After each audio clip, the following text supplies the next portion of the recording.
Bonjour tout le monde, j'espère que ça va. Alors, je reviens aujourd'hui avec un message vivant pour parler du doute.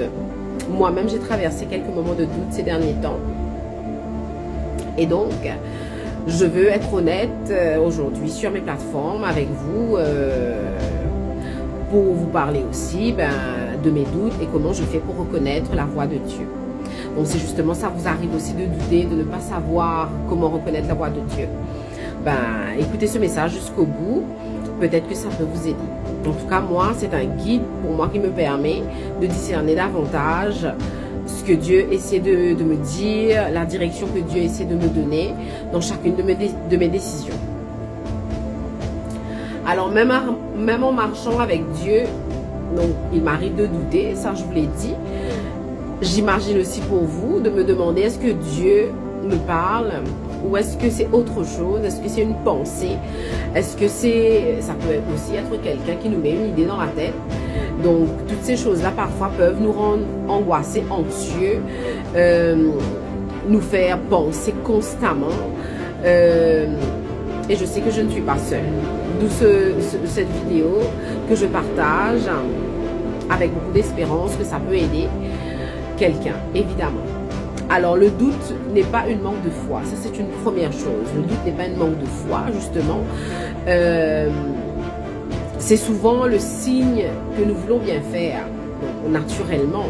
Parce que quand on a la foi, quand on vit notre vie avec le Christ, définitivement, on veut bien faire. Donc, maintenant, pour être sûr, parfois, on hésite à savoir si c'est vraiment la voix de Dieu qu'on entend ou si ce sont des idées comme ça.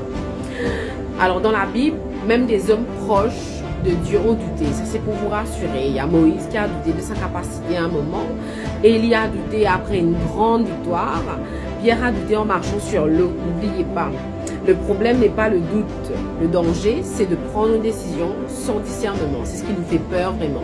Donc, on a peur de prendre une décision parce que on a peur de prendre la mauvaise décision tout simplement. C'est vrai que toutes les voix ne viennent pas de Dieu. Il y a la voix de Dieu qu'on entend, il y a notre propre voix qui vient de nos émotions, de nos blessures d'enfance, de ce qu'on a vécu, de la peur qu'on ressent. Des fois on manque de courage et parfois une voix qui divise, qui vient juger, qui vient diviser, qui vient détruire ce que vous avez construit. Mais prenez garde parce que la Bible dit, bien-aimés, n'ajoutez pas foi à tout esprit, mais éprouvez les esprits. Alors je suis en train de le lire en même temps. C'est 1 Jean 4.11. Cela veut dire Dieu ne pousse jamais à la précipitation. Dieu ne parle pas par la peur. Dieu ne détruit pas ton identité. Alors clairement, il ne te fait pas agir avec la précipitation. Donc quand tu as des idées en tête qui te disent agis maintenant ou tu perdras quelque chose, agis maintenant alors que tu hésites à parler, à dire quelque chose peut-être au travail, qui te dit agis maintenant sur des démarches financières. Au final, tu te retrouves à avoir mal placé ton argent. Donc, en tout cas, le message de Dieu ne va jamais vous précipiter à faire quelque chose, même dans une relation amoureuse. Donc, vous pouvez vous dire que si vous avez ce genre de pensée, ce n'est pas Dieu qui vous parle.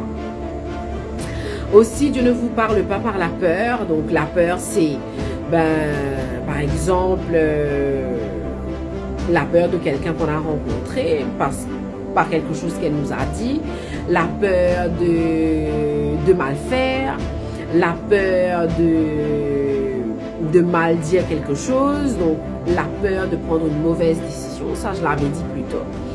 Alors, aussi, donc, Dieu ne détruit pas ton identité. Ça, c'est le plus important parce qu'il ne va jamais te dire que tu es comme ci, que tu es comme ça, que tu n'es pas capable, que tu dois abandonner. C'est pas Dieu qui te met ce genre d'idée dans la tête. Quand tu dois faire quelque chose, par exemple, la petite pensée qui te dit, bon, tu peux pas y arriver, tu ne dois pas le faire, ou des gens qui osent t'appeler, des gens qui osent t'écrire pour te dire, Tu es sûr que tu peux réussir parce que X, parce que Y, qui viennent te mettre des idées dans la tête. Ce n'est pas Dieu qui envoie ce genre de personnes, même si ce sont des personnes qui sont proches de toi.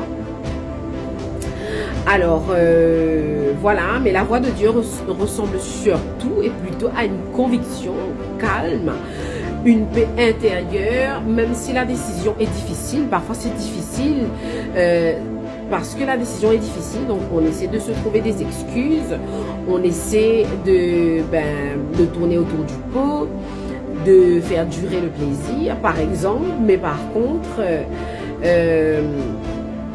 quand tu as une conviction calme, donc après avoir pensé, ton esprit te dit « Je me sens en paix avec cette décision, il me faut juste le courage peut-être d'y arriver, il me faut le courage de parler, il me faut le courage de me lancer dans le projet que je rêve de faire, il me faut le courage d'aller dire à quelqu'un que je l'aime, il me faut le courage d'aller dire à quelqu'un que je ne l'aime pas. » Donc autant de choses.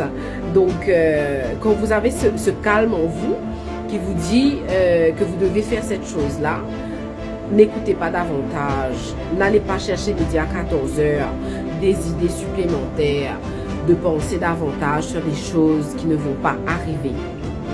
Parce que dans Jacques 3, 17, la réponse est là. La sagesse d'en haut est premièrement pure, ensuite pacifique. Voilà, vous avez la pureté, vous avez une réponse calme, ensuite elle apporte la paix. Parce que parfois on a besoin de courage pour avoir la paix. On ne peut pas juste le vouloir, on ne peut pas juste avoir envie de l'avoir, prier, prier, prier. Mais il faut entendre la voix de Dieu et avoir le courage de faire quelque chose. Voilà, donc en gros, comment reconnaître la voix de Dieu? Pose-toi tes questions très simples.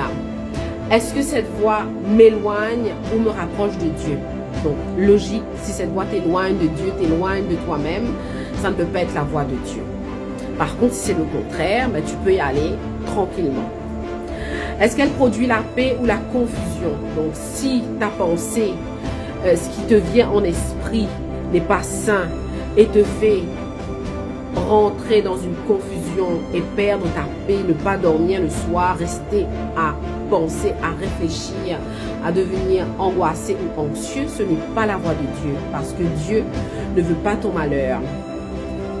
Alors aussi, troisième, qu'elle est alignée à la parole de Dieu, justement. Donc, apprends la parole de Dieu, prends un moment, 5 minutes par jour, mets une Bible automatique, en tout cas une application sur ton téléphone, prends 1 minute, tu verras, tu grandiras avec le Christ, tu apprendras davantage sur la parole, tu apprendras aussi à te connaître et à reconnaître l'appel de Dieu sur ta vie.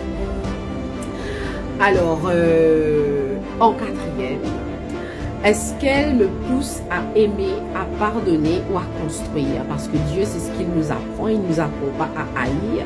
Il ne nous apprend pas à nous venger. Il ne nous apprend pas à avoir honte. Il ne nous apprend pas à vivre dans la culpabilité. Il ne nous apprend pas à avoir peur. Il ne nous apprend pas à détester notre prochain.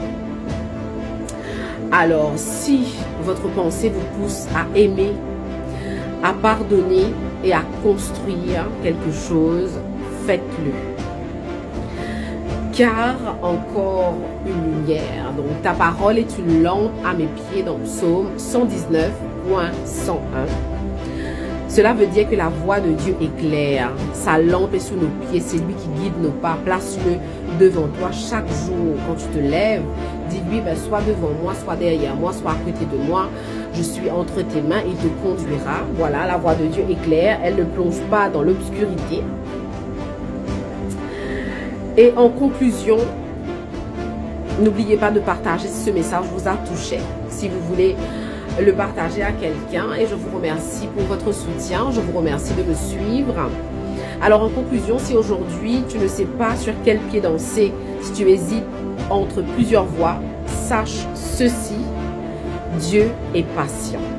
Il ne te condamne pas parce que tu cherches à comprendre, à être curieux, à comprendre ses voies. Il t'invite à rester proche. Le discernement est un apprentissage. La voix de Dieu devient plus claire quand le cœur reste humble. Je vous envoie la prière par message ou dans une autre vidéo.